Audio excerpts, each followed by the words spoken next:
ಯಾರು ದೇಶದ ಈ ದೇಶದಲ್ಲಿ ಯಾರು ಅಡ್ಡ ಮಾಡೋಕ್ಕಾಗುವುದಿಲ್ಲ.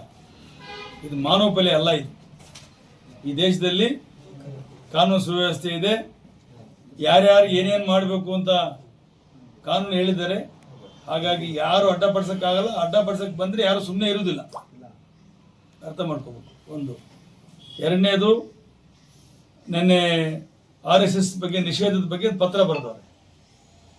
ಒಂದು ಪತ್ರ ಬರೆದವ್ರೆ. ಉಪೇಂದ್ರ ಕೊಡೋದು. RSS ಅನ್ನ ಆಕ್ಟಿವಿಟೀಸ್ ಅನ್ನು ನಿಷೇಧ ಮಾಡಬೇಕು. ನಿಷೇಧ ಅಂದರೆ ಸರ್ಕಾರಿ ಶಾಲೆಗಳಲ್ಲಿ, ಸರ್ಕಾರಿ ಜಾಗಗಳಲ್ಲಿ, ಸರ್ಕಾರಿ ರಸ್ತೆಗಳಲ್ಲಿ ಇದೆಲ್ಲವನ್ನು ನಿಷೇಧ ಮಾಡಿ ಆದೇಶ ಹೊರಡಿಸ್ತೀವಿ ಅನ್ನೋ ಮಾತನ್ನು ಹೇಳಿದ್ದಾರೆ. ನಿಜ.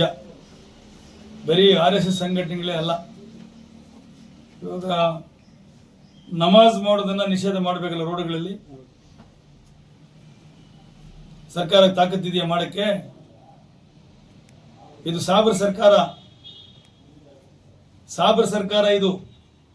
ಈ ಸರ್ಕಾರದಲ್ಲಿ ಮುಸ್ಲಿಮ್ಸ್ ಮಾಡುವ ನಮಾಜನ್ನ ಬೀದಿಗಳಲ್ಲಿ, ರೋಡ್ಗಳಲ್ಲಿ ಕಂಟ್ರೋಲ್ ಮಾಡೋಕ್ಕಾಗತ್ತಾ?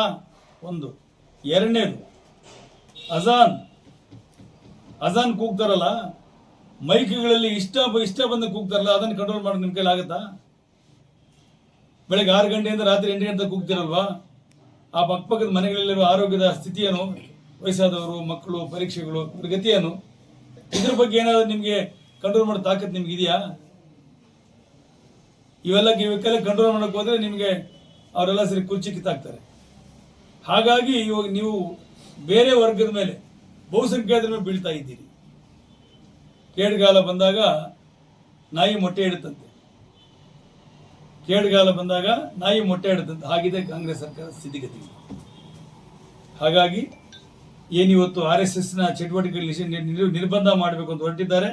ಅದರೊಳಗೆ ಈ ನಮಾಜ್ ಮಾಡುವ ಜಾಗಗಳನ್ನು ಸ್ಪೆಸಿಫೈ ಮಾಡಬೇಕು, ಅಜಾನ್ ಕೂಗುವುದನ್ನು ನಿಲ್ಲಿಸಬೇಕು ಅನ್ನುವ ಆ ಒಂದು ವ್ಯವಸ್ಥೆಯನ್ನು ಅವರಿಗೆ ಸರ್ಕಾರದ ಸುತ್ತೋಲೆ ಮುಖಾಂತರ ಮಾಡಬೇಕು ಅನ್ನೋ ಆಗ್ರಹವನ್ನು ಮಾಡ್ತಾ ಇದ್ದಾರೆ.